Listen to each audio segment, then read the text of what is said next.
Oh, gudi lipat bahay na sa tani. Diri sa Belisario, Bahada. Oh, lipat bahay, mga karga ng mga basura ba.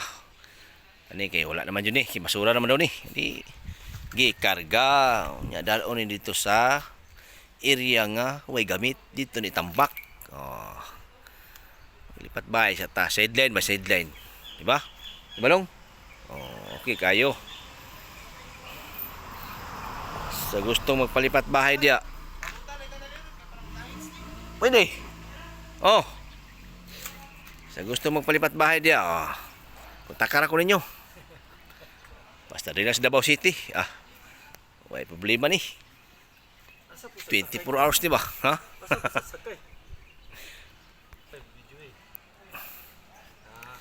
Ay, oh, nice kayo. Ah. Nice kayo. Okay kayo.